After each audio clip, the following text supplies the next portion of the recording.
By directional class, तुम लोग proper communication करो and don't be sorry for anything और एनी, है ना, डायमेंशन डायरेक्शन वगैरह तुम जो बोलना है बोलो, कुछ फर्क नहीं पड़ता। बस ध्यान से मेरी बस एक बात सुन लो जो कि बहुत effective, like I analyse a lot of things, और उसके बाद अब मैं ये वाली चीज बोल रही हूँ कि जो हमारा नीट का पेपर है ना, अगर आप देखो तो एक ऐसा पेपर है जिसमें बच्चा फुल मार्क्स तक अचीव करता है। और अगर मैं फुल मार्क्स की बात कर रही हूँ ना किसी भी पेपर में कि भाई आप फुल मार्क्स ला पा रहे हो, तो हमेशा ध्यान रखना ये चीज पॉसिबल तभी हो पाएगी जब वो पेपर अपना प्रीवियस पैटर्न बहुत हद तक फॉलो करता हो। तो बिल्कुल 60 to 70% आप ना इस पेपर में क्या देख सकते हो, अपनी PYQs देख सकते हो, वो पैटर्न देख सकते हो जो प्रीवियस पेपर्स में फॉलो हुआ है। और जब मैं क्वेश्चंस किसी स्लाइड में ऐड करती हूँ तो आई फेल्ट कि भाई वो क्वेश्चन तो कई बार आया है, 5-6 बार आया है, तो आप समझ रहे हो कि क्वेश्चंस रिपीट हो रहे हैं। तो आप अगर PYQ पर अभी ध्यान नहीं दे रहे हो तो सबसे बड़ी गलती कर रहे हो, ठीक है। In a very loud and clear words I am saying this कि if you are not focusing on PYQs at this stage then you are doing blunder. तो हमको वो नहीं करना है, हमको अभी भी बहुत बढ़िया टाइम है, हम PYQs पे बहुत ज्यादा ध्यान देंगे, और इतना ज्यादा ध्यान देंगे कि मैं PYQ को रिविजन चाहती हूँ कि आप PYQ का रिविजन करो, लिटरली क्वेश्चंस का रिविजन करो। थ्योरी का रिवीजन करने सब बोलते हैं, आई एम टेलिंग यू कि भाई PYQ का रिवीजन करो, बिकॉज आई वांट कि ये जो पोर्शन है ना ये आपके पेपर का आपके पास हो, ठीक है। बच्चों को क्या लगता है कि भाई अच्छी वर्मा पढ़ लें, ये कर ले, वो कर ले, DC पांडे कर ले, क्यों कर ले, एक बार देखो तो सही आपका पेपर आपसे पूछ क्या रहा है। वो आपको चाहता है कि आपको NCERT आए, तो आप NCERT करो, ठीक है। और उसके बाद जब ये सब चीजें आप कर लो ना तकरीबन 3-4 बार, ठीक है, तब आना आप लोग फिर और क्वेश्चंस पे। तो वो जो आप लोग MTG बोलते हो, फिंगर टिप्स, है ना, या फिर आप जो भी कर रहे हो, वेदर इट्स दिशा और समथिंग, बाकी बल्कि कुछ बुक्स मेरे बिटली शीट में भी मैंने अपलोड करी हुई है, ठीक है। बिटली खुशी करके है, खुशी मैम, तो आप इसको एक्सप्लोर करना, उसमें एक ई बुक का सेक्शन है, उस ई बुक के सेक्शन पे क्लिक करना, वहां पे आपको बहुत सारी बुक्स मिल जाएंगी। If you find it useful तो आप बिल्कुल उसको यूज कीजिए, लेकिन मेक श्योर कीजिए कि आप इन बातों पे ध्यान रखो, ठीक है। और खाली मतलब लाइक रैंडमली कर रहे हो तो बहुत आउटपुट उससे हम एक्सपेक्ट नहीं कर सकते। तो मैं चाहती हूँ कि भाई आप जब भी अपना करो ना सिलेबस वगैरह लेकर बैठो, ये मैं अपने 11th-12th वालों को अभी से आदत डलवा रही हूँ, ठीक है। आप लोग भी प्लीज क्या करा करो, आप डालो यहाँ पर चैप्टर नेम, ठीक है, यहाँ पे लिखो PYQ, यहाँ पे लिखो NCERT, और यहाँ पे आप जो भी एक्स्ट्रा बुक फॉलो कर रहे हो, कोई एक बुक, ठीक है, कोई भी एक्स्ट्रा बुक जो भी आप फॉलो करो, वेदर इट्स अवंती मॉड्यूल्स और एनीथिंग, ठीक है, फॉर दैट मैटर, ये ऐसा कॉलम बनाओ और जरा ना टिक करो यहाँ पर कि यूनिट्स एंड डायमेंशन या डुअल नेचर या जो कुछ भी है तुमने वो कहाँ कहाँ से कितना कर लिया, टिक करो, ठीक है। हो जाए तो फिर रिपीटेशन को मार्क कर लो यहाँ पर कि कितनी बार रिवाइज कर लिया, इतनी एनालिसिस करके चलोगे। और मैं ना हर हफ्ते के एंड में ये वाला फोटो मांगा करूंगी तुम लोगों से, और खुद से कुछ भी लगा के मत दे देना, ठीक है, मुझे वाला भेजना। और ये वाली चीज को ध्यान रखना, बहुत इंपॉर्टेंट है, अगर इसको इग्नोर करोगे ना तो बहुत दिक्कत होगी। हमको दुनिया भर का पढ़ना ही नहीं है, हमको वो पढ़ना है जो हमारा पेपर पूछता है, ठीक है। कोई पॉइंट ही नहीं है उस चीज का कि मैं तुम्हें 4-5 लंबा कोई क्वेश्चन कराऊं जिसमें इतना सारी चीजें हो। हाँ, एक आध बार कॉन्सेप्ट खोलने के लिए I will do that, but practice उसका इंपॉर्टेंस नहीं रखता ना, क्योंकि वो है नहीं नेचर, ठीक है। इसी के साथ वी विल स्टार्ट, और बल्कि मैंने कुछ एनालिसिस भी यहाँ पे ऐड की थी, आई शो यू। तो मैंने एक तो आपसे बोला था कि आज हम मैकेनिकल प्रॉपर्टीज ऑफ फ्लूइड से स्टार्ट करेंगे। This is day 1 for me, and आपके लिए ऑब्वियसली काफी टाइम से चलता आ रहा है, ठीक है।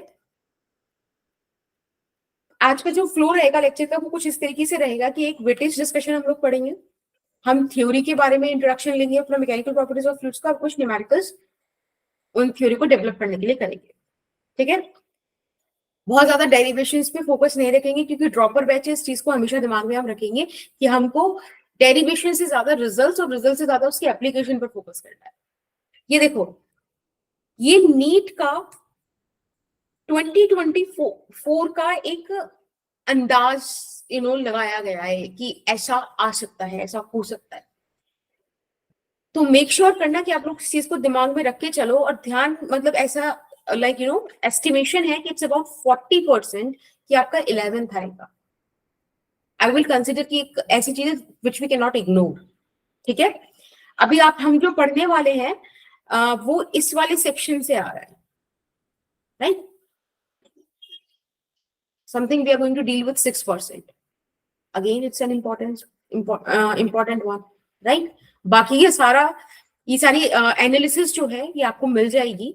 उसके अलावा, क्योंकि मुझे चीजें बहुत सुनने में मिलती हैं, इसीलिए मैं सब चीजें ऐड करके चलती हूँ स्लाइड में, कि हमको कॉन्फिडेंस नहीं आ रहा है फिजिक्स में। I don't know why. वैसे तो ये चीज लाइक मिथ ही है, जो बच्चे बहुत बिलीव करते हैं फिजिक्स को लेके। बट रिमेंबर वन थिंग, अगर आप एनालिसिस करोगे कभी नहीं डरोगे, क्योंकि एनालिसिस आपको बताएगी कि भाई ये जो पेपर है इसमें मैंने 2020, 21, 22 देखा और उनमें इजी क्वेश्चंस 37 आ रहे हैं, 23, 15, इतने तो इजी क्वेश्चंस आ रहे हैं ना, फॉर्मूला बेस्ड डायरेक्ट। फॉर्मूला तो हम कर सकते हैं ना, उसमें तो कोई बहुत बड़ी मतलब तीर नहीं मारने हमको। मॉडरेट क्वेश्चंस भी आ रहे हैं, और हार्ड का परसेंटेज देखो। I know with in the time थोड़ा सा इंक्रीज हुआ है, बट अगेन क्या हम इनको छोड़ के 10 क्वेश्चन छोड़ दूं, बचे हुए क्वेश्चन अपन कर लेंगे? और छोड़ने तो वो है भी नहीं, क्योंकि इसका टारगेट हुआ है कि हमको वो करना है। मैंने बोला ना 720 में 720 आता है। मुझे पता है आप लोग ला सकते हो, जस्ट कि आपको डायरेक्शन चाहिए। डायरेक्शन मैंने भी आपको दिया पीवाईक्यू और एनसीईआरटी पर।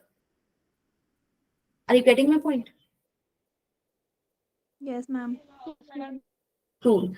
ठीक है, तो एक चीज और कि जब भी आप क्वेश्चंस करने बैठे करोगे ना, स्पेशली फॉर फिजिक्स, तो क्वेश्चंस ऐसे होते हैं कि कुछ होते हैं जो ट्रिकी होते हैं, तो उनका नेचर है। कुछ क्वेश्चंस ऐसे होते हैं जो पेपर बनाने वाला डालता है पेपर में कि आप फंसो, अटको, टाइम पास करो उसमें बैठ के, और आप जो कर सकते हो वो आप स्किप कर जाओ। तो हमको उस ट्रैप में नहीं फंसना है, उस स्कैम का पार्ट नहीं होना है। We will just say okay नमस्ते क्वेश्चन और चलो आगे, क्योंकि वो क्वेश्चन बड़ी इज्जत वाला है, उसको इज्जत दो और आगे चले जाओ। ठीक है, उसको टाइम वेस्ट करके ईगो पे लेने की जरूरत नहीं कि भाई क्वेश्चन मुझसे क्यों नहीं हुआ। चाहे आप पेपर कर रहे हो और चाहे आप प्रैक्टिस कर रहे हो उस क्वेश्चन की, समझ रहे हो?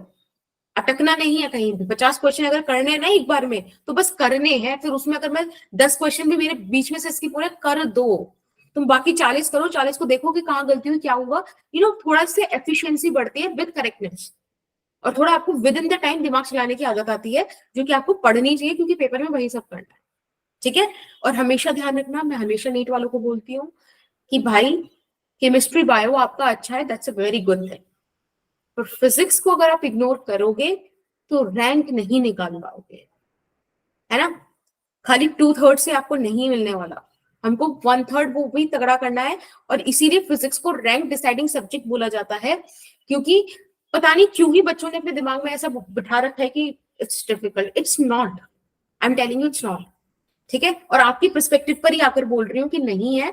आप बस बिलीव करो, और एनसीईआरटी पीवाईक्यूज एक बार कर देखो, आप खुद बोलोगे कि ये तो हमको आ रहा है। ये मेरी गारंटी है, बिना आपसे बात करे I can tell you this thing. ठीक है, अब आ जाओ इधर, स्टार्ट करूं?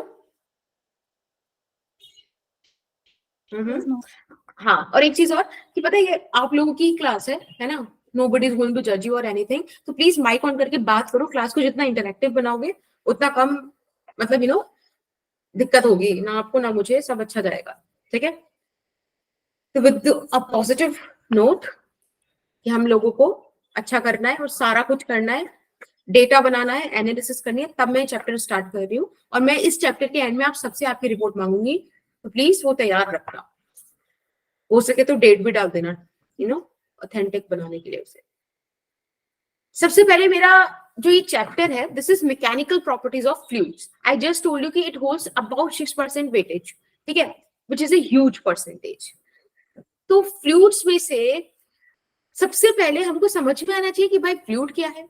आप लोगों को पता है फ्लूइड क्या है? एनीवन? कैसे डिफाइन करोगे कि फ्लूइड क्या है? मैम फ्लूइड प्रॉपर्टी होती है मैटर की जो फ्लो कर सकती है। Okay, very good. तो आप हमेशा ध्यान रखना कि फ्लूइड्स को सिर्फ लिक्विड से मत कनेक्ट करना। Liquid and gas, they can flow, और ये फ्लो कर सकते हैं, तो ये फ्लूइड है। ठीक है, आपका जो सिलेबस है ना वो 2 टाइप की फ्लूइड से डील करता है। जैसे कि इसमें आपके पास आइडियल फ्लूइड है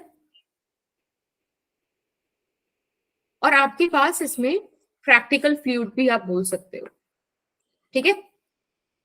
अब प्रैक्टिकल से मेरा मतलब है कि जो रियल लाइफ में या जो फ्लूइड एक्चुअली होता है वो वाला। बट आइडियल फ्लूइड को जब आप डील करते हो तो आपको समझना पड़ता है कि इसकी कुछ शर्तें हैं, है ना। जब हम किसी चीज को आइडियल बोलते हैं तो बेसिकली हम कुछ कंडीशंस की बात कर रहे होते हैं। So let's talk about those conditions.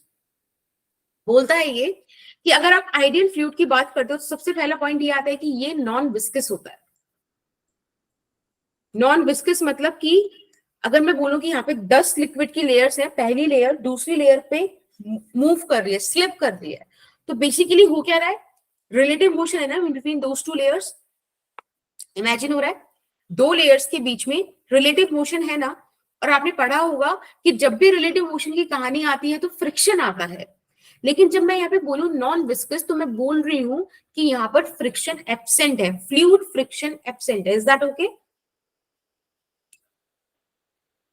Yes, so no frictional है तो रिलेटिव मोशन होगा ना। हाँ बिल्कुल, फ्लूइड फ्लो करेगा बट उनके बीच में वो मतलब जैसे आप विस्कोसिटी भी बोलोगे आगे जाके, वो चीज नहीं है। ये आइडियल फ्लूइड बोलता है, पॉसिबल नहीं है, होता है लेकिन आइडियल फ्लूइड ऐसा हम मानते हैं, ठीक है। Ideal is something which we assume.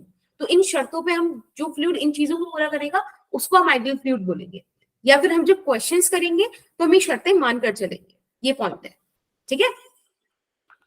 एक है आपके पास नॉन विस्कस और दूसरा इसकी कंडीशन है कि ये इरोटेशनल होता है।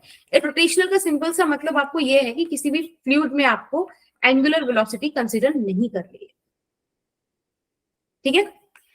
दूसरी चीज आपकी आती है और वो है कि ये इनकम्प्रेसिबल है। अब इनकम्प्रेसिबल का मतलब क्या हो गया कि आप किसी भी फ्लूइड को कंप्रेस नहीं कर सकते, उसका मास पर यूनिट वॉल्यूम चेंज नहीं कर सकते, मतलब density can not be changed. Cool? तो 90% of your syllabus will deal with this thing. और जब भी मैं विस्कोसिटी की बात करूंगी, स्टोक्स थ्योरम वगैरह की बात करूंगी तो वो कहीं यहाँ पर हमको इधर ले जाएगा, ठीक है। विस्कोसिटी जहां से आ गई वो प्रैक्टिकल फ्लूइड आ गई। 90% अपन ये डिस्कस करेंगे। समझ में आता है? Yes ma'am. ओके अगर आप लोग कुछ लिखना चाहते हो तो फटाफट से लिख लो, अदरवाइज फिर हम आगे चलेंगे।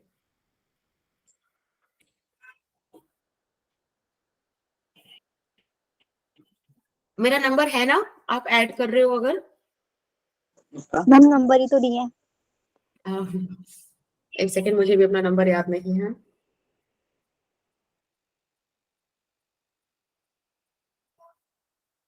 हाँ, मैं यहाँ पे लिख दूं, आप कर लेना उसको।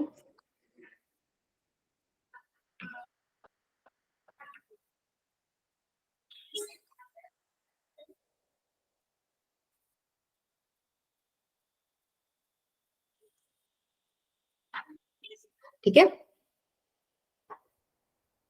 दीपांशु, विस्कस मतलब फ्रिक्शन। विस्कोसिटी आपने देखा कुछ लिक्विड्स गाढ़े होते हैं, कुछ कम गाढ़े होते हैं, कुछ को फैलाना इजी होता है, कुछ फैल नहीं पाते हैं। रीजंस और भी होते हैं उन चीजों के, लेकिन यूजुअली हम उसको ये बोलते हैं कि उनके बीच में फ्रिक्शन जो है वो रोल प्ले करता है। तो अगर मैं नॉन विस्कस बोल रही हूँ मतलब वो फ्रिक्शन नहीं है वहां पे, फ्लूइड फ्रिक्शन नहीं, ठीक है। आज बहुत बेसिक हमारा डिस्कशन रहेगा, इंट्रोडक्शन वगैरह रहेगा, और फिर हम इन पे क्वेश्चन करके इसको आगे बढ़ा देंगे। अगेन डेरिवेशंस में अपन ज्यादा नहीं अटकेंगे, आगे चलो। Yes ma'am. Cool. Next term जो हमको पता होनी चाहिए वो होती है प्रेशर। क्योंकि प्रेशर क्या है, आप लोग बताओ, चलो पहले आप बताओ फिर मैं बताऊंगी। What do you mean by pressure? बोलो बोलो। Ma'am force per unit area. Very good. हम लोग पढ़ते हैं pressure force per unit area, बस आज ना इसमें एक चेंज कर लो, फोर्स परपेंडिकुलर एरिया के। यानी कि आपको ऐसा कई बार ना पता है फ्लूइड में ऐसा कुछ मिल सकता है, फ्लूइड छोड़ो कि पहले नॉर्मल की बात कर लेते हैं, जैसे कि सरफेस है, ठीक है।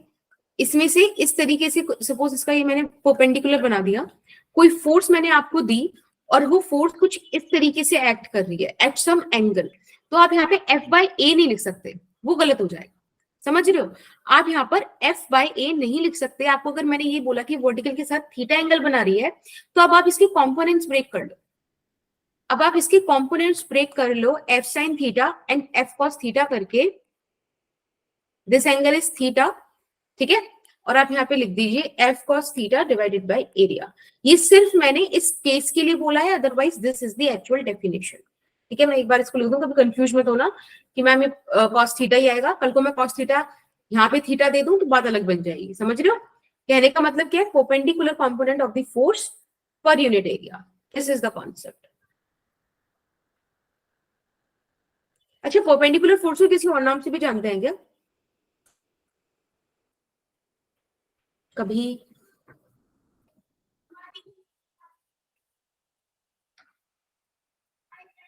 हम्म, नहीं यार, देखो हम इसको थ्रस्ट भी बोलते थे, और थ्रस्ट परपेंडिकुलर फोर्स ही होती है नॉर्मली जो एक्ट करती है, तो आप ये भी लिख सकते हो, ठीक है। इसको मैं वहीं लिख देती हूँ कि this can also be written as thrust. अच्छा, पता है आपके एग्जाम के लिए एक चीज, क्योंकि प्रेशर की ना बहुत सारी यूनिट्स हैं। देखो वैसे अगर मैं एसआई यूनिट की बात करूं, तो बेटा एसआई यूनिट तो न्यूटन मीटर इनवर्स स्क्वायर यानी कि पास्कल ही होनी चाहिए, लेकिन उसके अलावा भी हमें जो डिस्कशन है ना, वो कई सारी यूनिट्स में दिया होता है। तो मैं थोड़ा सा आपको यहाँ पे हाईलाइट करके वो यूनिट्स का रिलेशन भी लिख पा रही हूँ। वैसे तो मैं लिटरली कभी मतलब इस बात को फोर्स नहीं करती कि आप स्टैटिक डेटा याद करो, बट आई रियली वांट कि आप ये वाला डेटा दिमाग में रखो, ठीक है, हेल्प करेगा काफी। 1 एटमॉस्फेरिक प्रेशर, आपने ये भी यूनिट सुनी होगी, this is equals to 1.01 into 10 raised to the power 5 Pascal. This is approximately equals to 1 bar. This is approximately equals to 760 mm of Hg. Hg is mercury, and this is approximately equals to 1 torr. तो ये units हैं pressure की जो आपको paper में मिल सकती हैं। आपको ये कन्वर्जन याद होना चाहिए, और लगभग लगभग वाली चीज ये है कि थोड़ा इनमें बस मैग्नीट्यूड का फर्क होगा, उतना हमें कोई दिक्कत है नहीं, है ना, हम लगभग से काम चला सकते हैं। स्पेसिफिक वैल्यू अगर कुछ ज्यादा है तो फिर वो आपको पेपर में देगा, इतना भी अगर आप कर लोगे तो मेरे लिए अच्छा है, ठीक है। इसको याद रखना, दिस इज इंपॉर्टेंट। अगर आपको एक बार लिख के हो जाए तो मेरे को बोल देना, फिर मैं आगे चलूं, ओके या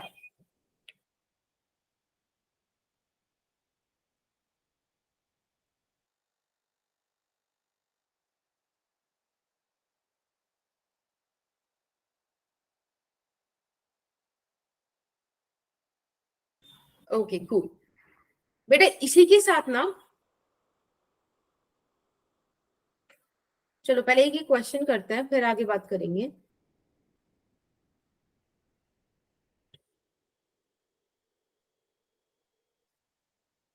काफी बेसिक सा क्वेश्चन है, जस्ट टू मेक श्योर कि हमको ये वाला कॉन्सेप्ट समझ में आया कि नहीं।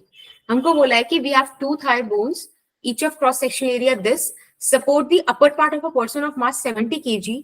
The pressure sustained by these thigh bones is, कितना प्रेशर ये बेचारी बोन्स, बेचारी नहीं एक्चुअली, ये बोन्स एक्सपीरियंस कर रही है, बताइए।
35।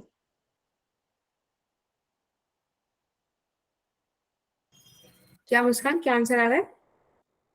मैम 35। ओके, चेक करते हैं। ओके, दीपांशु ने भी आंसर किया है। मैं कराऊं एक बार?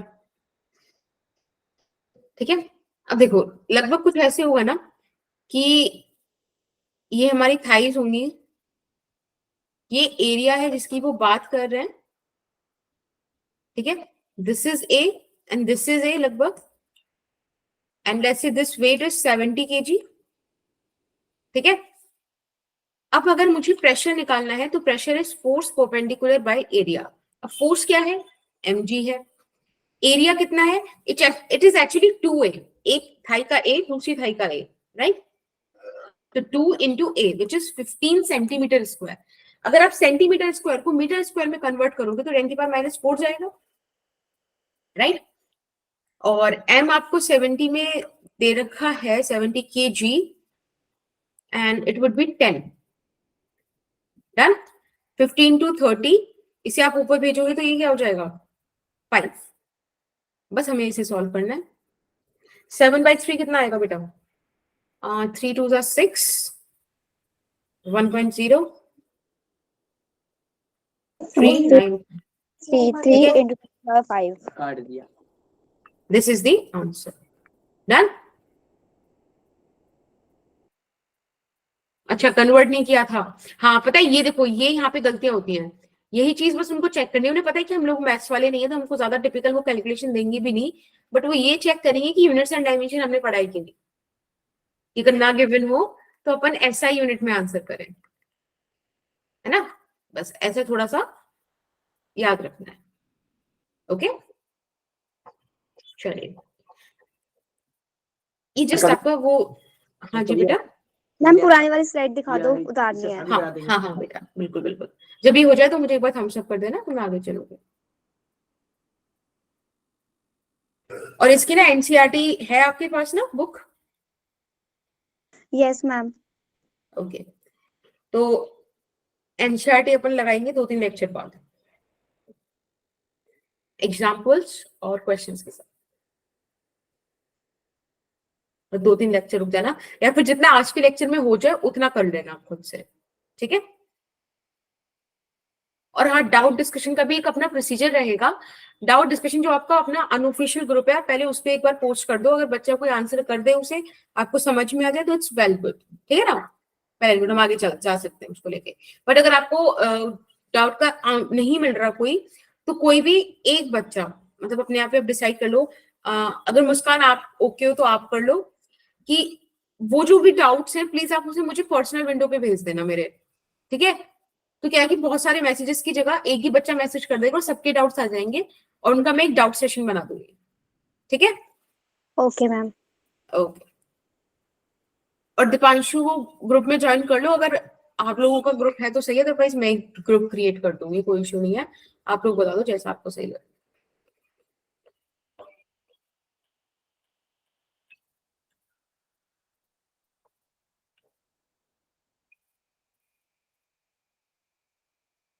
और अगर आपको किसी भी पॉइंट पे लगे कि इसका आपको डिटेल्ड लेक्चर चाहिए, मतलब जैसे कि मैं अभी फॉर्मूलाज करूंगी, ठीक है, स्किप करना, मतलब आई प्रेफर डेरिवेशंस को। बट अगर आपको लगे कि नहीं आपको एक्सप्लेनेशन चाहिए इस चीज की, तो कुछ टाइम बाद मेरे डिटेल लेक्चर्स भी आ जाएंगे, ठीक है। आप उस प्लेलिस्ट को फॉलो कर पाओगे, मतलब कर सकते हो। अगर प्रीवियस किसी टॉपिक में चाहिए तो आप अभी फॉलो कर सकते हो। लिंक मैंने बिटली शिप का दे दिया है।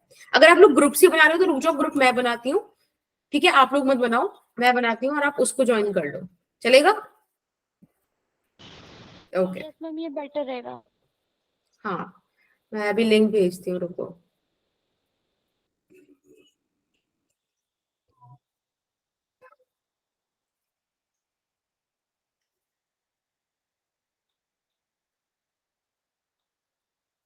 मैम उसी ग्रुप पे जो आप लेक्चर पे जो कराओगे स्लाइड पे, वो स्लाइड्स भी मिल जाएंगी? हाँ बेटा, वो बिटली शीट है ना, मैंने भी आपको बताया, मैं आपको इन द एंड बता दूंगी कि कैसा दिखता है वो। उस पे आपको लेक्चर के नोट्स और बेसिकली ई बुक्स, डीपीपी सब कुछ मिल जाएगा उस पर, ठीक है। वो बढ़िया शीट है, बस एक बार यस मैं मैम, थोड़ा एक बार बता देना। हाँ हाँ हाँ, डोंट वरी डोंट वरी।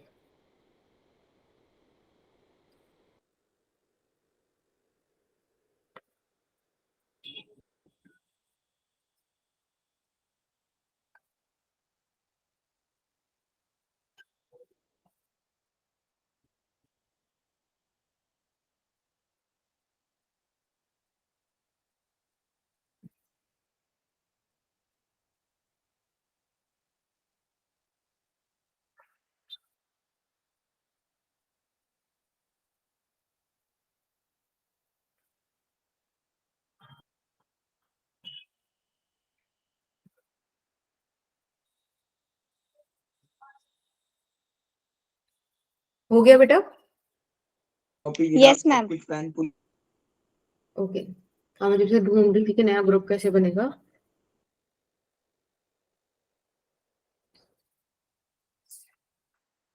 एक मिनट,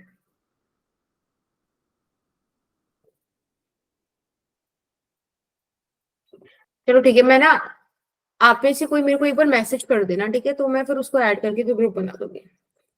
चलिए, अब हम बात करते हैं अपने नेक्स्ट टॉपिक की, which is pressure in fluids.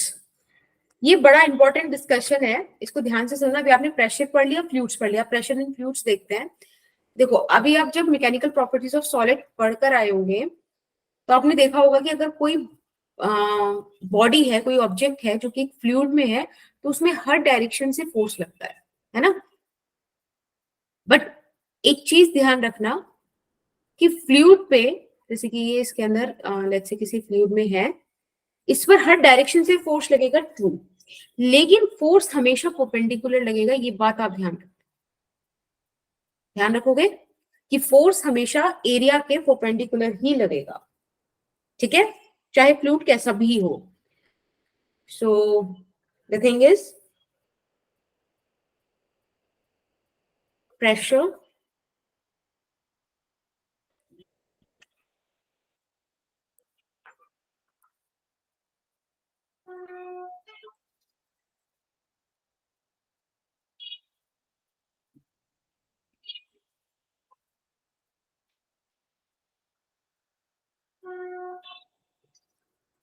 ठीक है, experiences force from all directions, but ये वाली चीज इंपॉर्टेंट है कि एक्सपीरियंस तो हर डायरेक्शन से करता है, बट हर फोर्स क्या होती है, नॉर्मल मतलब परपेंडिकुलर होती है।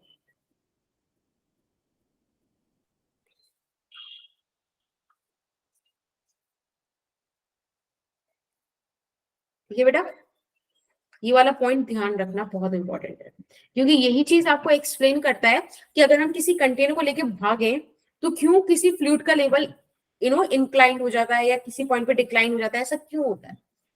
क्योंकि वो नेट फोर्स की परपेंडिकुलरली सरफेस अपने आप को अलाइन कर देता है, और उसका एक्सप्लेनेशन आपको यहीं पे मिलेगा, ठीक है। P is equals to F perpendicular by area। P लाया इस पॉइंट का जो मैंने बोला आपको? Yes ma'am. ओके, फटाफट से इसको भी नोट डाउन कर दीजिए, फिर हम आगे चलते हैं।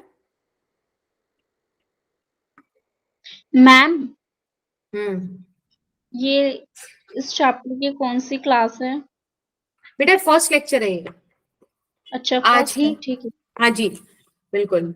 और ज्यादा कुछ हुआ भी नहीं, अभी मैंने सिर्फ ये बताया था, अगर आपने लेट ज्वाइन किया है, कि प्रेशर क्या होता है, फ्लूइड्स क्या है, आइडियल फ्लूइड पढ़ेंगे हम, ठीक है। प्रेशर आपको पता है, perpendicular force per unit area, perpendicular force, not just force. And when it comes to fluids, तो एनीथिंग दैट कैन फ्लो, यानी कि लिक्विड और गैस दोनों, वो आपके फ्लूइड हो गए। और ये सभी सुन लो, समरी हो गया आपका अब तक का, ठीक है। फिर बात हुई थी कि यूनिट्स की, बच्चे आप वो वाली स्लाइड जरूर याद कर लेना यूनिट्स में, क्योंकि मैंने वहां बताया था कि 1 atmospheric pressure is equals to 1.01 into 10⁵ पास में आपको किन किन चीजों के बराबर होता है, ठीक है। ऐसे आप वो याद रख सकते हो। फिर प्रेशर इन फ्लूइड्स की बात हुई थी, ये बस इतना डिस्कशन हुआ है। बाकी थोड़ा मैंने ये बताया था कि किस तरह से पढ़ना चाहिए, तो मेक श्योर करना रिकॉर्डिंग की स्टार्टिंग जरूर देख लो। डन सबा? मैम ऑयल में भी परपेंडिकुलर फोर्स लगेगी? हर तरीके के फ्लूइड में, देखो यहाँ पे कुछ लिखा थोड़ी है, it is pressure in fluids, ठीक है। और ये जो लास्ट वाला कॉन्सेप्ट है जो मैंने येलो से लिखा है, हाईलाइट करके लिखा है, वो इंपॉर्टेंट है। और ये हर जगह के लिए है, फ्लूइड्स के लिए, ऑयल, ग्लिसरीन, है ना, और कोई भी अल्कोहल, कुछ भी हो, सब पे।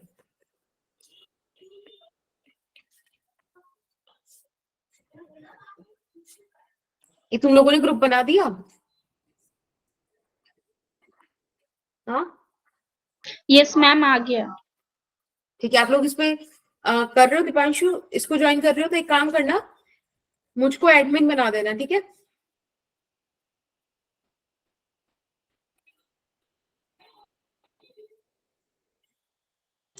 बना दिया मैम। हाँ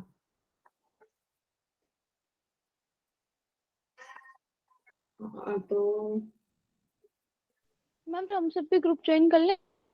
हाँ जी बेटा, कर लो, ये वाले कर लो फिर। हाँ मैं अभी एडमिन हूँ ना, दैट्स कूल। प्रियांशु मैं आपको रिमूव कर, वो दीपांशु मैं आपको रिमूव कर दूं एज एन एडमिन ना, ठीक है। Yes ma'am. हाँ अभी मैं इसमें एक मैम को और ऐड कर दूंगी।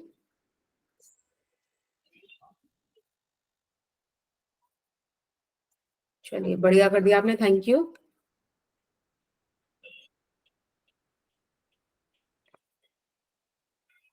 अब आपके जो भी अपने और कोई ग्रुप है ना जिसमें बच्चे हों, तो उनके वाला लिंक भेज दिया करना कि वो बच्चे धीरे धीरे इसमें ज्वाइन कर लें, और अपन लोग फिर इधर ही अपना वो कर लेंगे डिस्कशन। चलिए अब वापस आ जाते हैं। अगर आपने ये लिख लिया तो फिर आगे चले। Yes ma'am. ठीक है, देखो डेंसिटी ऑफ फ्लूइड्स, वैसे तो हमें पता है डेंसिटी क्या होता है, मास पर यूनिट वॉल्यूम होता है। ओके ये चीज हमको पता है, कोई दिक्कत नहीं इसमें। बट आपको ना कुछ डेंसिटीज अगर याद है तो सही रहता है ना। कई बार बहुत सारे डेटा आपको अगर मतलब जैसे कुछ डेटा होते हैं कि बोलेंगे कि आप किसी ऑर्डर में अरेंज करो, तो उन ऑर्डर में अरेंज करने के लिए अगर उन्होंने डेंसिटी नहीं दी है लेकिन आपको एक रफ आइडिया है ना, तो आप वो चीज कर जाओगे, आप अटकोगे नहीं वहां पे, ठीक है। और कुछ एक्स्ट्रा कैलकुलेट करने की जरूरत नहीं पड़ेगी, टाइम सेव हो जाएगा। तो जैसे कि आपको पता होना चाहिए, क्या पता होना चाहिए आपको? आपको जैसे कि वाटर का डेंसिटी पता होना चाहिए। बताओ क्या होता है अगर थोड़ा बहुत आइडिया है? इसे बोलते हैं 10⁻³ kg/m³, ठीक है, जिसे आप 1 ग्राम पर सेंटीमीटर क्यूब भी देखते होंगे। फिर आपके पास आता है एक डेंसिटी ऑफ Hg, ये काफी इंपॉर्टेंट है, याद रखना। 13.6, सॉरी यहाँ पे, हाँ 13.6 इंटू 10⁻³ kg/m³, ठीक है, जिसको आप 13.6 ग्राम पर सेंटीमीटर क्यूब भी बोल सकते हो। समझ में आ रहा है ना, यूनिट कन्वर्शन हुआ है। एक होता है अल्कोहल का विच इज 800 kg/m³, और बेटा आपको पता है आप इसको क्या कर सकते हो, 0.8 ग्राम पर सेंटीमीटर क्यूब भी बोल सकते हो। एक आपको एयर का याद होना चाहिए, इट इज 1.29 kg/m³, समथिंग, काफी लो डेंसिटी होता है, ठीक है। कोई दिक्कत किसी को? जस्ट एक रफ डेटा है ताकि आप डेंसिटीज थोड़ा बहुत रफली याद रख पाओ, और कोई दिक्कत नहीं। चलो आगे। Yes ma'am. हमारे पास नेक्स्ट टॉपिक है रिलेटिव डेंसिटी या स्पेसिफिक ग्रेविटी। तो सबसे अच्छा ना इसको फील आप जो कर पाओगे वो रिलेटिव डेंसिटी के नाम से ही कर पाओगे। रिलेटिव डेंसिटी का बेसिकली मतलब क्या है कि इट इज अ रेशियो, है ना। ये इस तरीके से फिजिक्स में डिफाइंड है कि it is the ratio of density of any substance. आपको जो स्टडी करना है उस सब्सटेंस को लो, उसकी डेंसिटी को लो और डिवाइड कर दो उसको डेंसिटी ऑफ वाटर। और थोड़ा सा ना स्पेसिफिक है ये वाली चीज कि density of water at 4 degree centigrade. अब ऐसा क्यों मैंने इतना स्पेसिफाई किया कि density of water at 4 degree centigrade ही लो, क्योंकि ये ना देखा गया, स्टडी की गई कि डेंसिटी 4 डिग्री सेंटीग्रेड पे ना, थोड़ा सही सा कर बना देते हैं, ड्राइंग ज्यादा अच्छी है बस मेरी,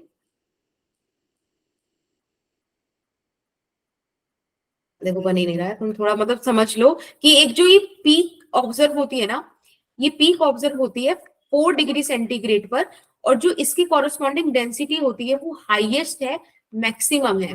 ठीक है, इसीलिए उसके रिस्पेक्ट में हम लोग निकालते हैं। और ये कितनी मैक्सिमम डेंसिटी है? दिस इज 10⁻³ kg/m³, ठीक है, H2O की एट 4 डिग्री सेंटीग्रेड। कोई दिक्कत? मैम ये टेम्परेचर 4 डिग्री सेल्सियस ही रहेगा एनी कंडीशन? हाँ बेटा, यस, क्योंकि देखो आप ध्यान से देखो, 4 डिग्री सेंटीग्रेड के बाद आप कहीं भी बढ़ाओ घटाओ कुछ भी करो, डेंसिटी कम हो रही है। जो पीक आया है वो 4 डिग्री सेंटीग्रेड पर ही आया है, ठीक है। इसी के बेसिस पे एनोमलस एक्सपेंशन ऑफ वाटर पे एक्सप्लेन किया जाता है। ओके, ध्यान रखना, रिलेटिव डेंसिटी क्योंकि एक रेशियो है तो इसका कोई यूनिट नहीं है, नो यूनिट। अब एक एग्जांपल देख लेते हैं यहाँ पर। आप एक बार, चलो पहले मैं बता दूं फिर आप नोट कर लेना। देखो, सपोज हमसे बात की जाए रिलेटिव डेंसिटी ऑफ मरकरी की। कोई मुझसे पूछे कि भाई मरकरी के बारे में बताओ, तो रिलेटिव डेंसिटी ऑफ मरकरी क्या हो जाएगा? Density of mercury divided by density of water, और वो भी स्पेसिफिक है कि at 4 degree 4 centigrade, degree Celsius, है ना। मैंने भी आपको पढ़ाया 13.6 इंटू 10⁻³ kg/m³। ये डेंसिटी होती है किसकी? मरकरी की, ठीक है। अब वाटर की मैंने भी बताया था 10⁻³ kg/m³। आपने इस रेशियो को सॉल्व किया and you will get 13.6। Is that fine? यहां से कुछ आपको कंक्लूजन मिला क्या? कुछ इंपॉर्टेंट कंक्लूजन मिला हो तो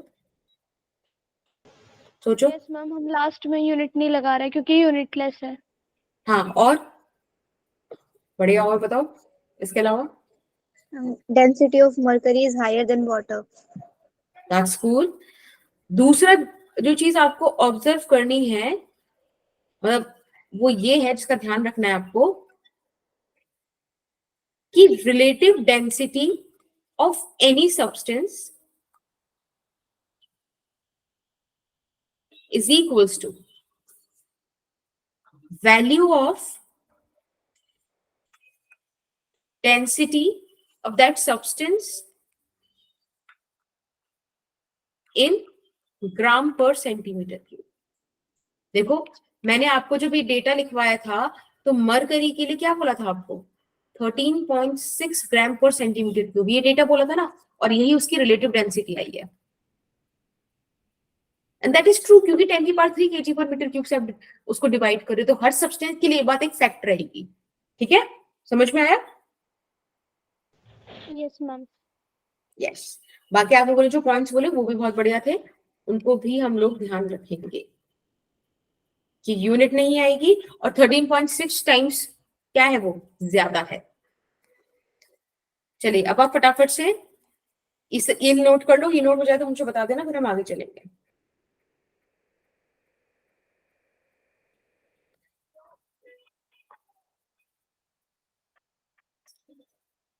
done?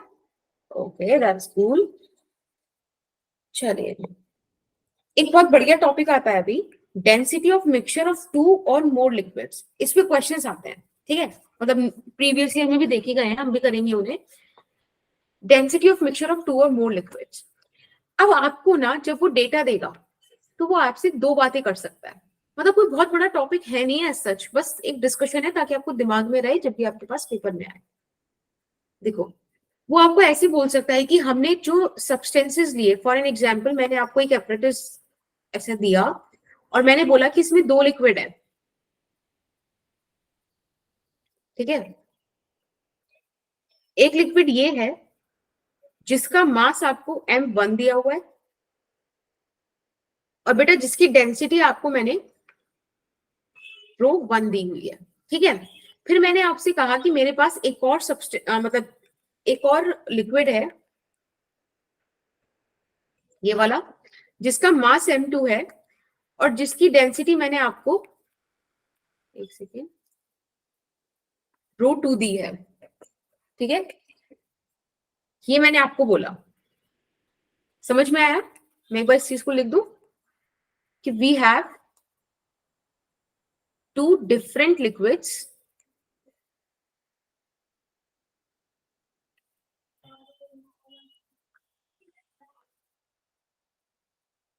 of mass m1 and m2, as simple as that, and rho1 and rho2 as densities. ठीक है. अब मेरा क्वेश्चन क्या है कि ठीक है ये सब डेटा है मेरे पास, that's cool, that's fine, but मुझे तो आप ये बता दो कि मिक्सचर का क्या सीन है, डेंसिटी ऑफ मिक्सचर कैसे बताऊं मैं, बताओ, आप बताओ मुझे क्या करें इसके लिए. हम दोनों डेंसिटीज और मास को ऐड कर दें. ओके, या फिर मैं इसका बेसिक डेफिनेशन पकड़ूं, क्योंकि बेसिक डेफिनेशन कभी गलत नहीं होती, कि total mass upon total volume, right. इस हिसाब से टोटल मास है आपके पास m1 प्लस m2 और टोटल वॉल्यूम है v1 plus v2, but the problem है इसकी v1 v2 नहीं है. पर अगर v1 v2 नहीं है तो भी हमें ज्यादा दिक्कत होगी नहीं, क्योंकि हमारे पास क्या है, रो वन, इसको हम क्या लिख सकते हैं, m1 बाय v1. यहां से आप v1 का वैल्यू निकाल सकते हो m1 by rho one, and similarly you can write कि v2 हो जाएगा m2 by rho two. Yes और नो, बोलो, हो जाएगा ना हर Yes, चीज. ma'am. यस, तो यहाँ पर हम पुट कर देते हैं, ये हो जाएगा m1 plus m2 divided by, अब वैल्यूज पुट कर दीजिएगा, m1 बाय रो वन, और यहाँ पे 1 है ये ना, plus m2 by rho to. तो अब ध्यान रखना, मिक्सचर को आप इस तरीके से निकाल लोगे. अगर थोड़ी चीजें आप नोट्स करके लिख लोगे ना, बना के फॉर्मूला शीट वगैरह, या फिर थोड़ा एक दो बार रिपीटेड फॉर्म में हाईलाइट कर लोगे, तो आपको ये चीजें ना इस दिमाग में छप जाएंगी, तो जल्दी कर पाओगे क्वेश्चंस को. Basic concept is this. ये आपने नोट कर लेना, कर लिया हो तो बताना, फिर मैं आगे चलूं नेक्स्ट केस पे.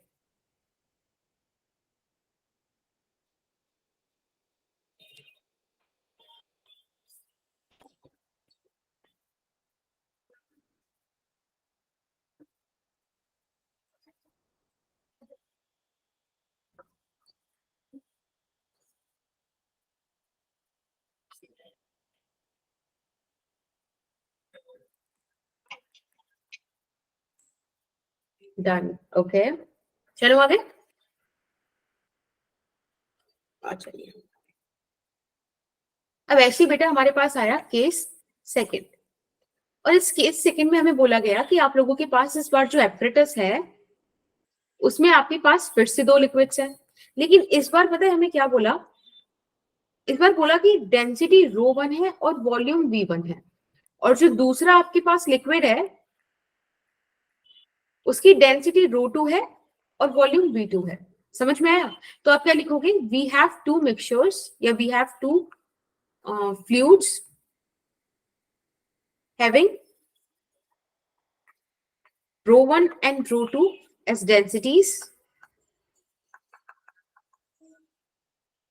and v1 v2 as volumes. But again the question is कि हमको तो एक सिंगल में इंटरेस्ट ही नहीं है, हमको तो ये बता दो कि मिक्सचर का क्या सीन है. तो आप फिर से बोलोगे कि मिक्सचर के बारे में अगर आप बात कर रहे हो तो बेसिक एक्सप्लेनेशन चेंज नहीं होगा, total mass upon total volume ही रहेगा. अगर total mass by total volume आ रहा है तो एक बात बताओ, टोटल मास कैसे निकालोगे, इस बार आपके पास मास नहीं गिवन है, वॉल्यूम तो आप निकालोगे v1 प्लस v2, लेकिन अगेन डेफिनेशंस कभी चेंज नहीं होंगी. तो आपके पास क्या है, rho is equals to m by v, यहां से आपके पास आ जाएगा m is equals to rho v, right, जिसके हिसाब से बेटा आप लिख सकते हो rho one v1 plus rho two v2. Is that done? Yes, ma'am. ठीक है, फटाफट से नोट डाउन कर लीजिए, देन हम एक क्वेश्चन करते हैं. इतने में जरा आगे का स्केड्यूल देख लो अपना, आप लोग काम करो.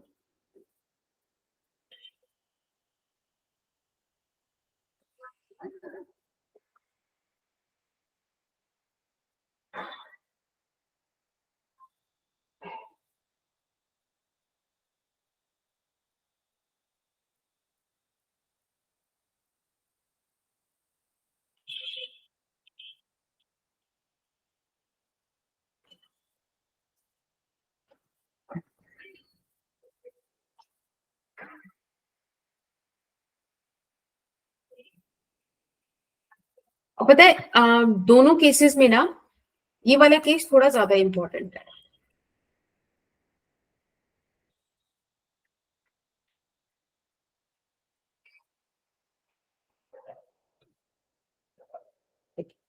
चले आगे. Yes, ma'am. ओके, एक क्वेश्चन है आप लोगों के लिए. This is question number 2 I guess. हमें बोला गया है we have two liquids of density 2 rho and rho having their volumes in ratio 3:2 which are mixed together. Density of the mixture will be. ठीक है, डेंसिटी मिक्सचर की क्या है?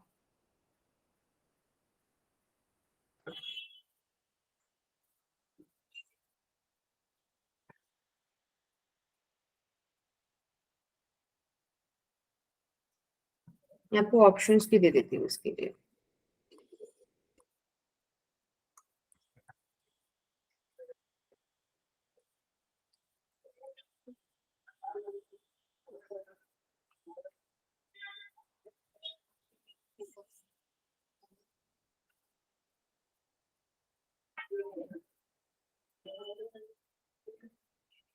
Okay, अभी टाइम हो रहा है हमारे पास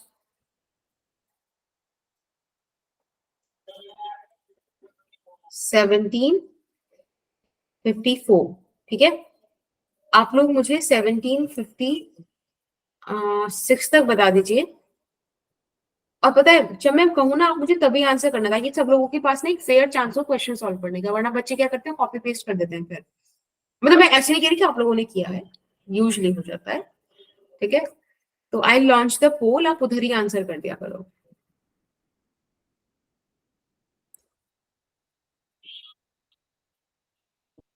थोड़ा सा मुझे ये भी पता चल जाएगा कि कितने सही बोल रहे हैं, कितने गलत बोल रहे हैं.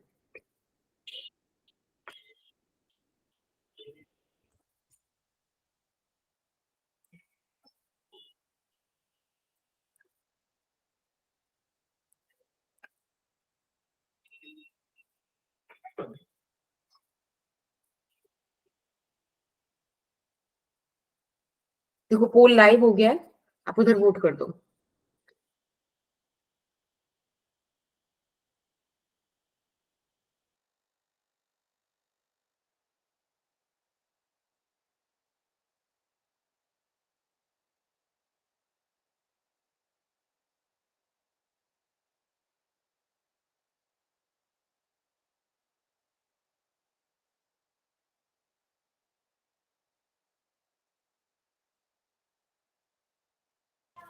हाँ, टाइम भी हो गया है और काफी ज्यादा अच्छे रिस्पॉन्सेज, मतलब काफी ज्यादा रिस्पॉन्स आए हैं. लाइक 14 बच्चों में से 7 बच्चे, 50% लोगों ने आंसर किया. That's cool. कोशिश करेंगे नेक्स्ट टाइम थोड़ा परसेंटेज बढ़ जाए. अभी स्टार्ट करते हैं. अच्छा, देखो, इस क्वेश्चन में मुझे जो डिस्कशन मिला, वो डिस्कशन मिला डेंसिटी को लेकर और वो डिस्कशन मिला वॉल्यूम को लेकर. यानी कि केस सेकंड है ना, कि अगर मुझे मिक्सचर को डील करना है तो it would be ρ1 v1 plus ρ2 v2 and divided by v1 plus v2. Yes और नो? इजी था, आप इस तरीके से पुट कर सकते हो. आपको क्वेश्चन ने बोला कि 3:2, यानी कि आप 3v और 2v मान लो, कोई दिक्कत नहीं है. ठीक है, यहाँ पे पुट कर देते हैं. बाकी v नीचे से भी कट कर दो, इनमें ऐसे चल जाएगा, पर चलो ठीक है, रख लेते हैं. तो ये हो जाएगा आपके पास ρ1 आपका 2 रो मान लेते हैं और रो आपका ρ2 मान लेते हैं. ठीक है, this is v1 and this is v2. करें सॉल्व. ρ1 की जगह 2 रो रख दीजिए, v1 की जगह 3v रख दीजिए, प्लस ρ2 की जगह रो रख दीजिए एंड v2 की जगह 2v रख दीजिए. डिवाइड कीजिएगा 3v plus 2v which is 5v. आप इसे सॉल्व कीजिए तो 6 रो v प्लस 2 रो v, यानी कि ऊपर कितना हो गया 8 और नीचे आपके पास 5v. v से v cancel, it would be 8 rho by 5, यानी कि ऑप्शन सी. डन. ठीक है, गुड, बढ़िया बढ़िया. अब बात करते हैं variation of fluid pressure with depth. देखो, इसमें आपको ना 2 चीजें डिस्कस कर देती हूँ मैं यहाँ पे. एक तो डेप्थ वाला, obviously as per the topic, और एक दूसरा हॉरिजॉन्टल वाला. आप इसको एज अ रिजल्ट भी याद कर सकते हो. एक्सप्लेनेशन और डिटेल्स का अपने को बहुत ज्यादा दिक्कत होना नहीं चाहिए ना. सिंपल सी बात रखते हैं कि ये हमारे पास एक कॉलम है लिक्विड का या फ्लूइड का बेसिकली. ठीक है, इसमें खूब ऐसे फ्लूइड भरा हुआ है ऊपर तक.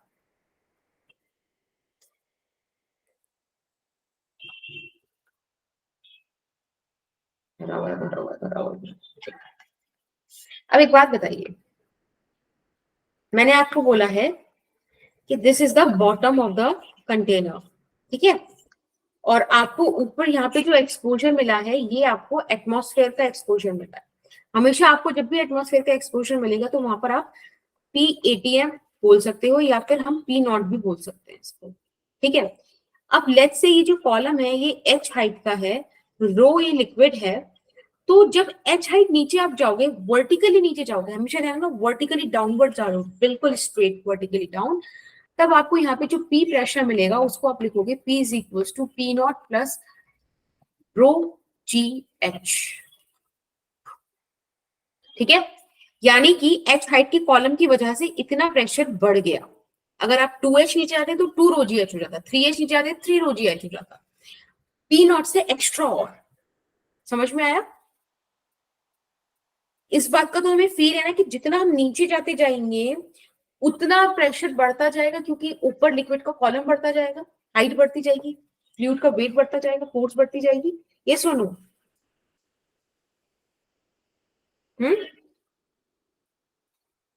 बोलो।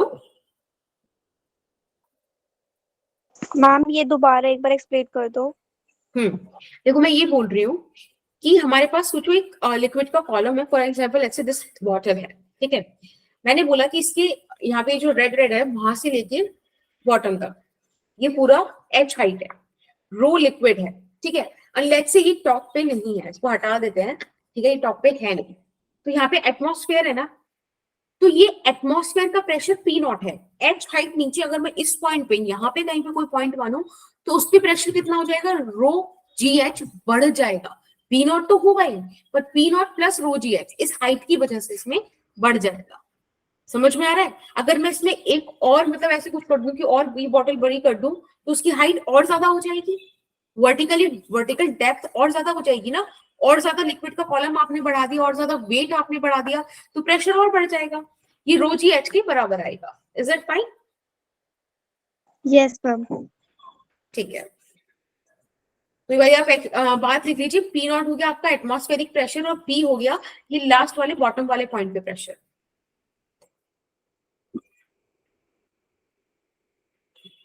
ठीक है।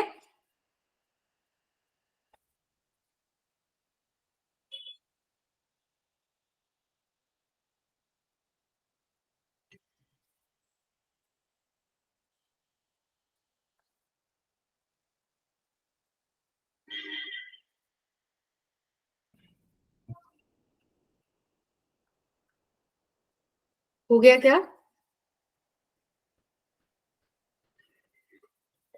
ओके, अगर लिक्विड रेस्ट पर है ना, या मतलब बेसिकली ऐसे समझो कि लिक्विड मैं बोल रही हूँ कि चाहे लिक्विड मतलब रेस्ट में आके फिर ऐसे रखा हो, है ना, वो ऐसे रखा हो या वो ऐसे हो, कैसे भी हो, हॉरिजॉन्टल लेवल पर सेम हाइट पर कोई फर्क नहीं पड़ता, नो वेरिएशन। मतलब कि अगर मैं आपसे बोलूं, लेट्स से मैंने आपसे बोला कि बेटा नेक्स्ट पेज है क्या अपने पास, थोड़ा यहाँ बनाते हैं। मैंने आपसे बोला कि आपके पास इस तरीके का कोई लिक्विड का लेयर है, सपोज कुछ ऐसा एक इंक्लाइन है वो, कि आप मुझे बस ये बताओ कि इस पॉइंट पर और ठीक इसके सेम हाइट पर इस पॉइंट पर क्या प्रेशर होगा। तो आप बोलोगे कि मैम ये तो P0 हो गया ना, क्योंकि एटमॉस्फेयर के एक्सपोजर में है, और इस पे भले ही इतना प्रेशर क्यों ना हो, लेकिन इसका प्रेशर भी सेम ही होगा अगर ये सेम लेवल पर है, क्योंकि हॉरिजॉन्टल अगर आप सेम लेवल पर हो तो कोई प्रेशर डिफरेंस नहीं होता, इसका प्रेशर भी सेम, इसका प्रेशर भी सेम, इसका प्रेशर भी सेम, कहीं भी आप वो लेवल ले लो, हर जगह हर पॉइंट का pressure at same level same होगा। विद द हाइट आपको पता है रो GH का फर्क आएगा। समझ में आया? यस। और आप इसका यूज कैसे कर सकते हो इस फैक्ट का, कल को मैं आपको एक थोड़ा मोड़ा सा पाइप दे दूं, कल को मैं आपको एक ऐसा पाइप दे दूं, let's say something like this, ऐसा कुछ पाइप दे दिया, और मैं आपसे पूछूं कि मुझे इसमें बताओ फ्लूइड का हाइट वगैरह, मैंने आपको ये दे दिया कि वैसे टोटल हाइट ये h है और मुझे इसमें रो डेंसिटी का फ्लूइड है, मुझे बताओ कि इस पॉइंट पे तो P नॉट है, इस पॉइंट पे क्या प्रेशर होगा। तो आप सिंपल पता है ये नहीं देखोगे कि कितना थोड़ा हो रहा है, आप ये देखोगे कि इन दोनों पॉइंट्स में वर्टिकल डिस्टेंस कितना है, वर्टिकल डेप्थ कितनी है। अब बस आंसर कर दोगे कि rho g h plus p naught, फिर हमें कोई फर्क नहीं पड़ेगा कितना ट्विस्ट एंड टर्न हो रहा है। समझ रहे हो, हमको सिर्फ ये देखना है कि वर्टिकली कितना डिफरेंस है। बोलो, आया समझ? कूल। चलिए फिर एक क्वेश्चन करते हैं इसी बात पे। सोचो ये आपके पास एक ट्यूब है, ठीक है, और लेट्स से इसमें इस पॉइंट तक वाटर भरा हुआ है, कोई फ्लूइड भरा हुआ है, वाटर छोड़ो हमें कुछ नहीं पता, कोई फ्लूइड है, ठीक है, भरा हुआ है। अब मुझे क्या बोला हुआ है कि ग्राउंड से कुछ 30 डिग्री का ये एंगल बना दिया, ठीक है। ये जो पॉइंट है, इस पॉइंट का मुझे कोई डिस्टेंस नहीं दे रखा, बस मुझे ये बोल रखा है कि जो लिक्विड है ना, दिस इज 1 मीटर, इतना। ओके, आपसे पूछा है find the P, find the P, बताओ क्या होगा। रो मान लीजिए लिक्विड का डेंसिटी है, बस आपको इतना ही गिवन है। अब आप बताइए क्या होगा प्रेशर एट, मतलब इस पॉइंट पर पी क्या होगा। अभी टाइम हो रहा है बच्चे 18:05, आप लोग 18:07 तक ट्राई कर लो।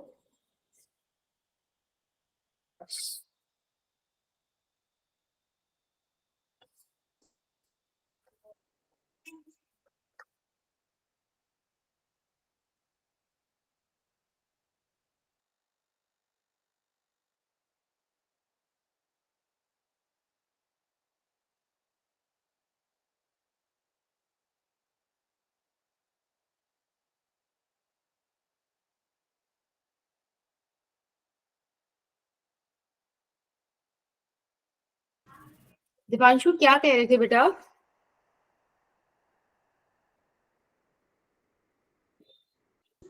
मैम बर्नौली थ्योरम इसी में है ना? हाँ, आगे आइए।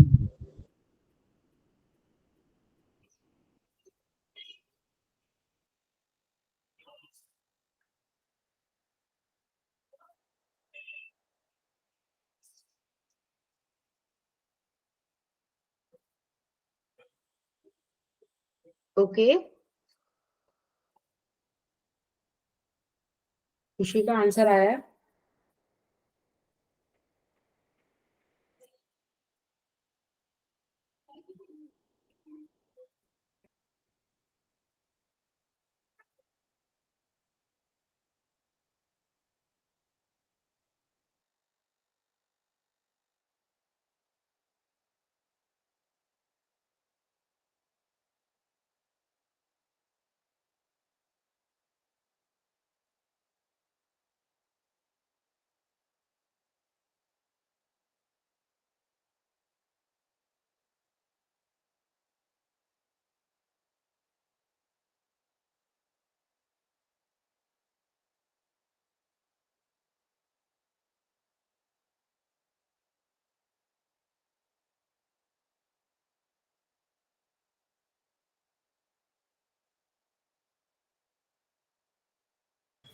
मैं कराऊं भी?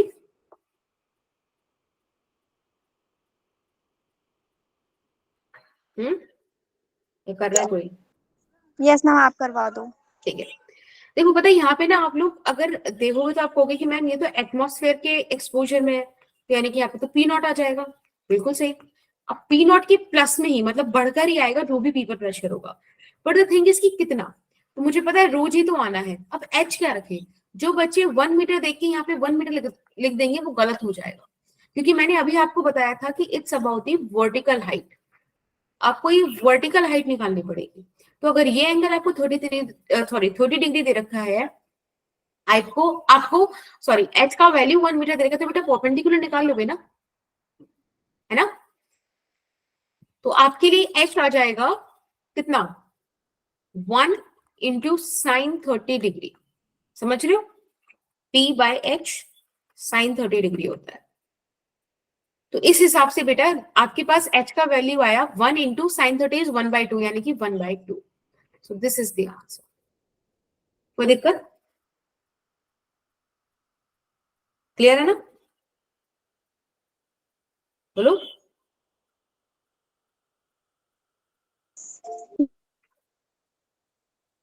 ध्यान रखना, consider the vertical depth only.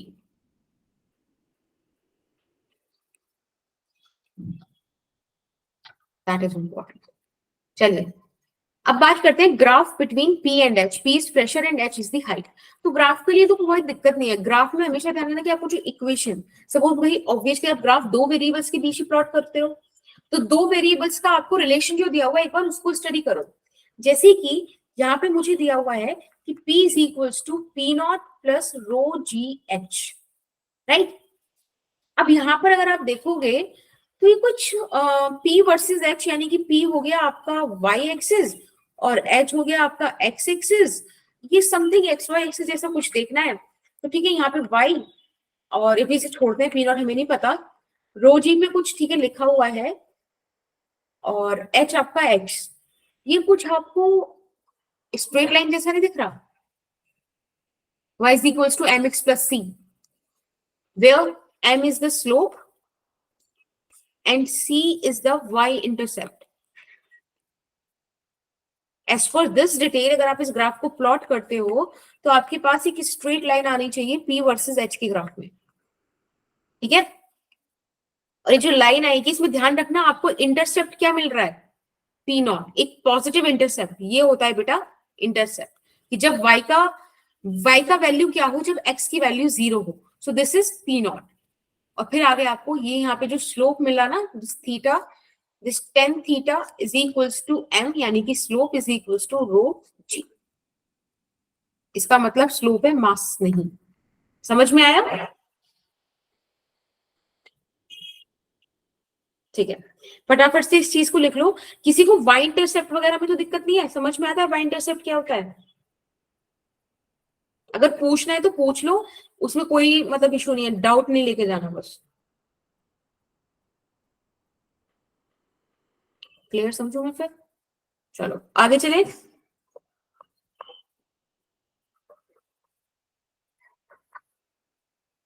चले आगे।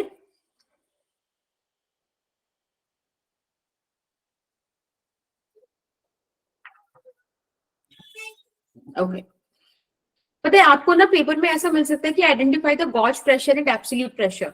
अगर किसी ने गॉज प्रेशर और एब्सोल्यूट प्रेशर का नाम नहीं सुना है, समझा नहीं है, तो वो नहीं कर पाएगा। बट अगर किसी ने करा है तो with in the fraction of seconds answer करके चला जाएगा।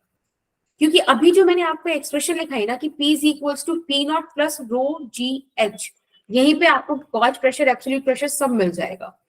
जैसे कि ये जो P है इसको बोलते हैं बेटा एब्सोल्यूट प्रेशर, ठीक है। This is the absolute pressure.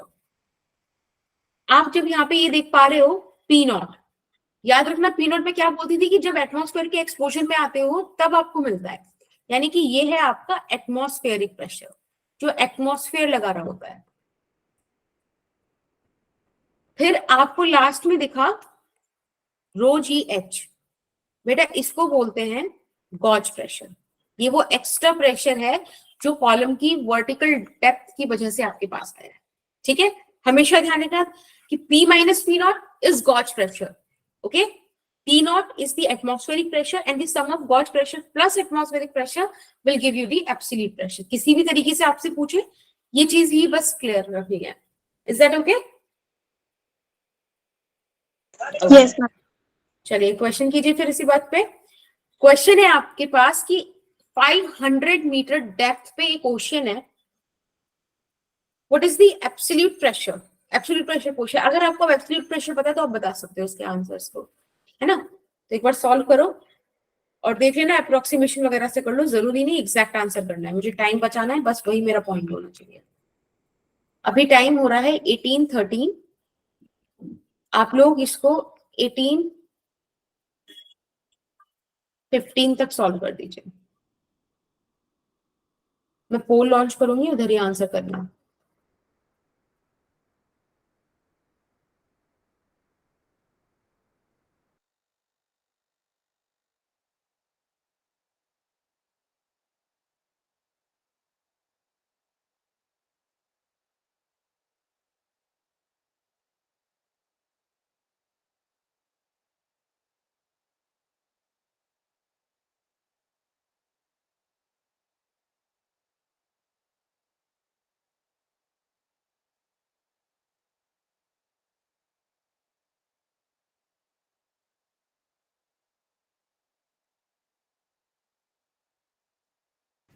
बेटा पोल लॉन्च कर दिया, आप आंसर कर देना जब अगर आपको हो जाए तो।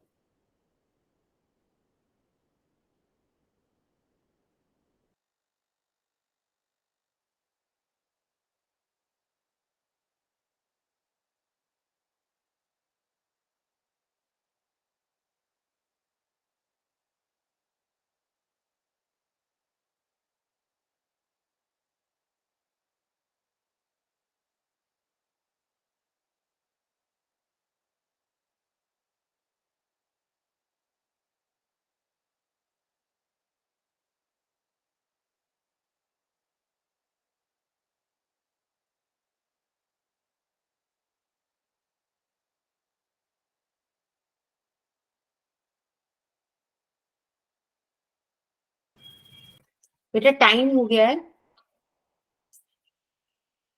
And I just got 4 votes। ठीक है, चलिए मैं फिर पोल एंड करती हूँ। मुझे बताओ ऑप्शन ए कितने बच्चों ने मार्क किया? ओके, मुस्कान डेड। और बस मुस्कान ने किया है? भाई सही आंसर है वो, कितने बच्चों ने किया है? शालिनी एंड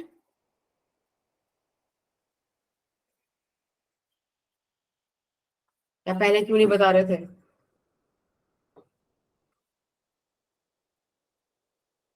ऑप्शन ए कितनों ने किया है? शालिनी डी ऑप्शन की बात नहीं, ऑप्शन ए कितनों ने किया है? अच्छा आप लोगों ने किया है। हाँ तो नहीं, वो तो मैं बस ऐसे पूछ दिया, आप लोगों ने आंसर नहीं बताया था ना कि पहले कितनों ने किया था। हाँ ऑप्शन ए नहीं है, ऑप्शन डी है। ऑप्शन डी किसने किया था हमारा? खुशी, yes good. I am just asking, पता है तुम लोग ऐसे डरा मत किया करो, तुम लोगों ने पता है अटेम्प्ट किया वो इम्पोर्टेंट है। गलत और सही तो मैं मतलब डील कर लूंगी ना, उसमें कोई दिक्कत नहीं है। अटेम्प्ट करा, जस्ट टेल मी कि मैंने यही करा। गलत हुआ तो क्या हो गया, कुछ जस्ट थोड़ी कर रहा था तुमको। सही है भाई, चल करा करो, टेंशन नहीं लिया करो तुम लोग। Option D is the correct answer. अब देखते हैं वो कैसे आया। देखो हमें डेप्थ के बारे में पूछा तो हमको तो एक चीज पता है कि हमारे पास एक यही एक्सप्रेशन है प्रेशर वेरिएशन का, इससे दूसरा कुछ और चीज है नहीं, हमको कुछ और करना नहीं है इसके अलावा। इन्होंने क्या बोला, क्या बोला? At a depth of 500 metre. एक बार बताओ, स्टार्टिंग में तो ओशियन होगा ना, मतलब जैसे कि अगर ये ओशियन है, आप भले ही इसके 500 मीटर नीचे की बात कर रहे हो, लेकिन जब ये ऊपर वाला जो लेयर है वो तो किसके एक्सपोजर में है? एटमॉस्फेयर के एक्सपोजर में है ना, तो यहाँ तो प्रेशर एटमॉस्फेयर वाला होगा। ठीक है, नीचे वाली हाइट की बात अलग है, आप नीचे वाली हाइट पे पी प्रेशर कंसीडर कर रहे हो, वो चीज हम देखेंगे। तो ये हो जाएगा 1 एटमॉस्फेरिक प्रेशर प्लस डेंसिटी आपको कितनी दे रखी है बेटा? ये देखो ये दे रखी है 1.03 इंटू 10 की पावर 3, 1.03 इंटू 10 की पावर 3। जी का वैल्यू आप 10 लोगे, एच आपको 500 मीटर दिया हुआ है। सॉल्व करते हैं। ध्यान रखना आप ये जो कैलकुलेशन कर रहे हो ये न्यूटन मीटर इनवर्स स्क्वायर में आ रहा है। ठीक है, we need to convert this unit. Solve करो, यहाँ पे क्या आएगा? तो 10 की पावर 4 हो जाएगा, ये 2 0 मतलब समझ लो पॉइंट, और ये 2 0 न्यूट्रलाइज हो जाएंगी और यहाँ पे आ जाएगा 5 3 15, 5 1 15, इस तरीके से। But this is in newton metre inverse square. मुझे इसको पास्कल में ले जाना पड़ेगा, और पास्कल में ले जाने के लिए बस क्या करना पड़ेगा? 10 की पावर 5 से डिवाइड करना पड़ेगा, क्योंकि क्वेश्चन ने आपसे बोला है कि आप 1 एटमॉस्फेयर को 10 की पावर 5 पास्कल की तरह ट्रीट कर सकते हो। ठीक है, कर देते हैं सॉल्व।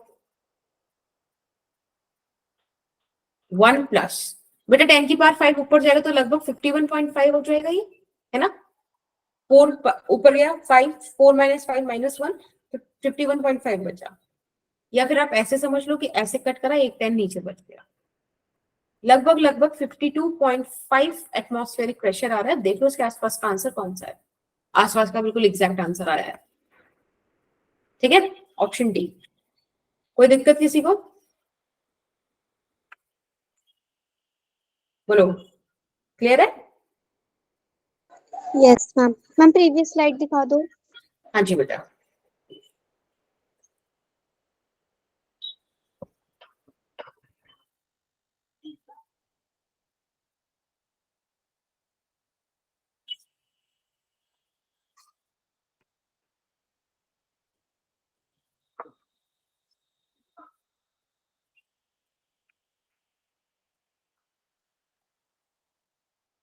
Ma'am, हो गया.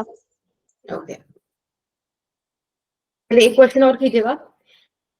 यहाँ पे बोला है density of the atmosphere at sea level is this and value of g is this, assume that both don't change with altitude, how high should be the atmosphere extended। पहली बात तो literally ये वर्ड को बहुत ही seriously लेना, assume, क्योंकि ये चीज एक्चुअली होती नहीं है। जैसे जैसे हाइट ऊपर जाती है डेंसिटी कम होती जाती है, ठीक है। पर ठीक है, हमको यहाँ बोल रखा है कि ये कंसीडर करने, तो ठीक है कंसीडर कर लेते हैं। बहुत ही फिक्शनल सा क्वेश्चन है ये, पर ठीक है अभी आप इसको मान के चलो, सॉल्व करो। 1820 हो रहा है बेटा, 1823 तक सॉल्व कर लो। ठीक है, मुझे आंसर बताना क्या आ रहा है।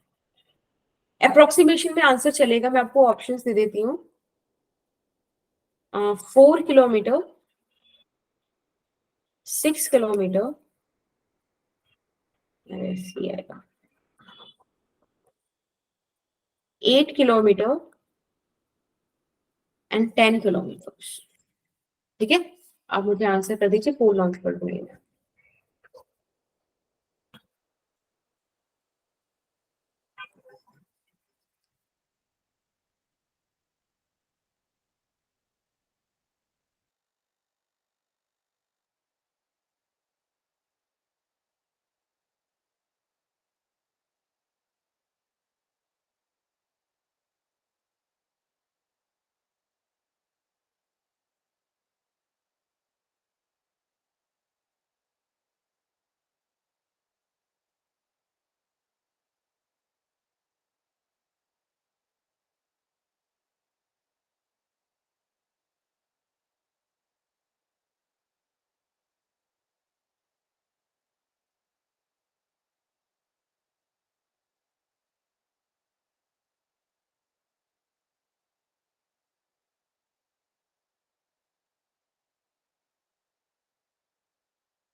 ओके, आई गेस कि आपको ये क्वेश्चन डिफिकल्ट लगा because I got only 2 votes.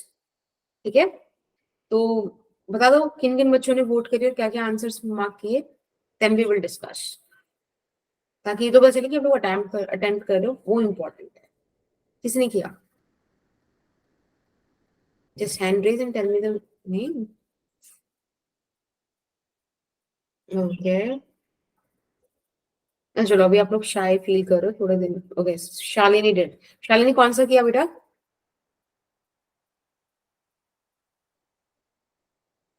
ABCD में से कौन सा? C.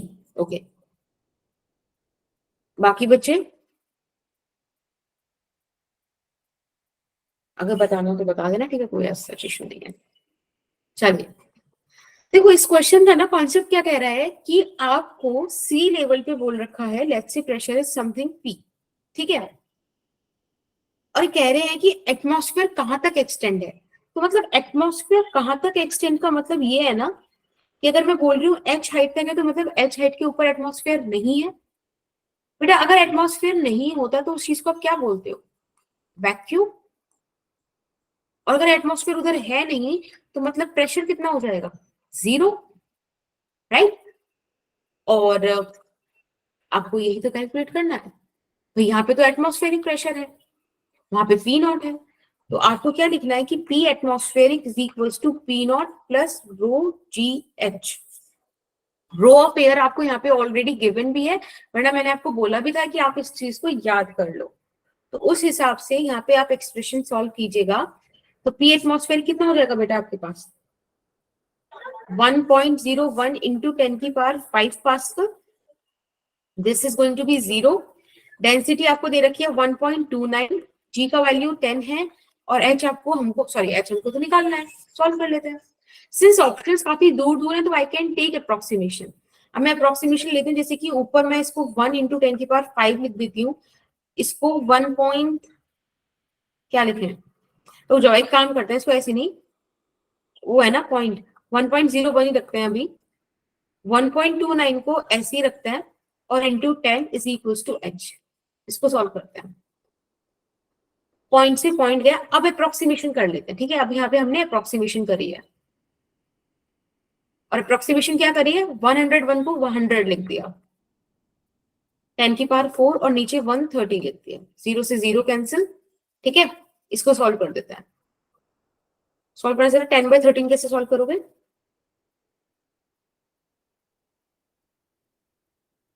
क्या करें और ऐसे लिख लो. 13 7 से कितना होता है? 91. राइट. 9 बचा, 0.0 90 7.6 समथिंग. अप्रोक्सीमेशन चल रहा है. फर्दर अप्रोक्सीमेशन 8 किलोमीटर के अबाउट आप कर सकते हो और आपका ऑप्शन C सही हो जाएगा. कोई दिक्कत? It's all about the approximation. Okay okay, that's it. ठीक है, फिर आज का लेक्चर हम इतने ही रखते हैं. नेक्स्ट क्लास में हम इसके आगे फ्लूइड को स्टडी करेंगे, क्वेश्चंस करेंगे. आप इतने तक एनसीईआरटी कर सकते हो तो कर लो, इट वुड बी गुड. ठीक है, एग्जाम्पल्स या जो भी आपकी एक्सरसाइज प्रॉब्लम्स है. बाकी मैंने आपको बताया आपको कैसे अपनी प्रॉब्लम शेयर करनी है. सबसे पहले ग्रुप पे आप उसका फोटो क्लिक करके भेजोगे. अगर आपके क्लासमेट्स या बैचमेट्स आपकी हेल्प कर पा रहे हैं तो दैट्स गुड. अगर वो शेयर सॉल्व नहीं हो पाती है देन मुस्कान, वो आप मुझे भेज देना. ठीक है, सारी कलेक्ट करके, और मैं उनका प्रॉपर स्लाइड बना के आई शो यू. ठीक है, पहली चीज तो ये है. दूसरी चीज ये थी कि आप लोगों को पूछना था कि मैम बिटली लिंक कैसे करते हैं, है ना. बिटली लिंक वाली चीज आपको देखनी थी, तो आप 1 मिनट रुकिएगा, मैं आपको बिटली लिंक और एक्सप्लेन कर देती हूँ. बहुत बढ़िया चीज है. ठीक है, आपको अच्छा लगेगा. Just wait. अभी आपको देखो स्क्रीन विजिबल है क्या?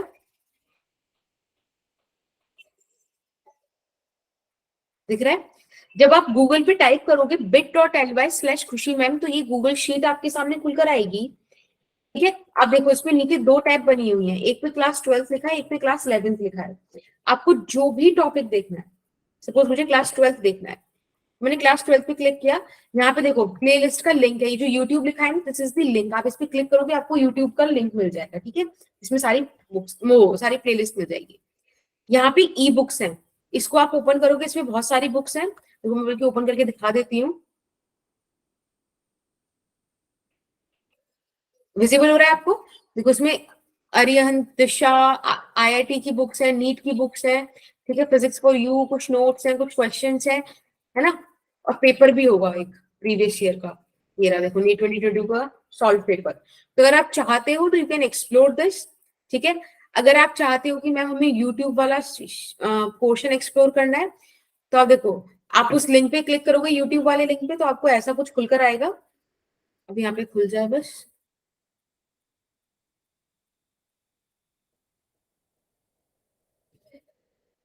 आई गेस नहीं, हाँ देखो, ये आपको यहाँ पे मेरी सारी वीडियोस मिल जाएंगी, ठीक है। ये एक लाइन में है, बहुत मतलब आपको ऐसा लगेगा कि बीच में कुछ और आ रहा है कुछ भी, तो उसके लिए फिर मैंने आपको एक शीट दे दी है, आप पर्टिकुलर टॉपिक यहाँ से निकाल सकते हो, ठीक है। आई गेस रिकॉर्ड, एक मिनट रुको, शेयर होना बंद हो गया, एक सेकंड रुको, बस मैं आपको दिखा दूं वो चीज। और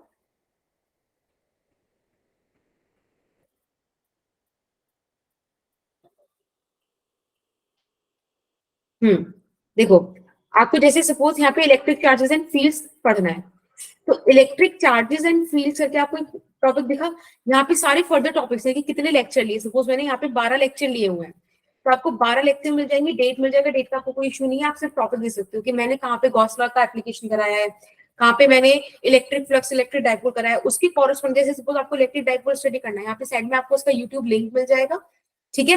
फिर आप बस ये देख लो कि कौन सा लेक्चर है, लेक्चर नंबर 6 है, तो आप ये जो है ना यहाँ पे ये लिंक जो लिखा हुआ है, इसमें नोट्स हैं, आप इसको क्लिक करो और इस पे जाने के बाद आपको एक बॉक्स मिलेगा, देखो ये आपको ऐसा कुछ खुल के मिलेगा। मैंने बोला ना 6th लेक्चर हमने देखा, तो आप 6th लेक्चर वाला देखो, फर्स्ट सेकंड थर्ड फोर्थ पे फिर 6th वाला आपने खोल लिया, आप इसे डाउनलोड कर लो। जब आप इसे डाउनलोड करोगे या ऐसे ही ओपन कर लो, तो आपको उस क्लास के नोट्स मिल जाएंगे, ठीक है। देखो उस क्लास में मैंने जो भी पढ़ाया है, जैसे भी पढ़ाया है, वो आपको यहाँ पे मिलता चला जाएगा। ये पूरी एक्सप्लेन लेक्चर्स है। कल को आपका मन कर रहा है कि मैम हमको तो इसके क्या चाहिए, मॉड्यूल्स चाहिए, तो देखो मॉड्यूल का भी यहाँ पे आपको कॉलम मिल जाएगा, ये रहा, ठीक है। पेपर जो भी हो रहे हैं उनका टेस्ट फोल्डर आपको मिल जाएगा। तो बेसिकली हर चीज यहाँ पर है, सारे चैप्टर्स है, मैंने जितने करा दिए, current electricity, EMI, magnetism and matter, alternating current, revision, optics अभी चल रहा है, ये सब चीजें। सेम विद 11th, अगर आपको 11th का चाहिए तो 11th का भी आपको वही सब यूट्यूब, ई बुक्स, ये सब मिल जाएगा। हाँ लेक्चर्स हैं, अभी कुछ समय तो है लगा है, ठीक है, सारे चैप्टर्स आपको इसलिए मैं नहीं कह रही कि आप सारे देखो। आपको अगर सपोज ऐसा लग रहा है कि फ्लूइड पढ़ने से पहले मेरे को तो यार ग्रेविटेशन में एक टॉपिक में दिक्कत है, मुझे न्यूटन्स लॉ ऑफ ग्रेविटेशन समझ नहीं आता, तो आप वो उस टॉपिक को डिटेल्ड देख सकते हो, ये मेरा पॉइंट है। सारे तो देखना आई नो टाइम टेकिंग है, वो तो नहीं करना आपको, पर अगर एंगुलर मोमेंटम समझ नहीं आता तो वो पर्टिकुलर लेक्चर जाके देख सकते हो, ठीक है।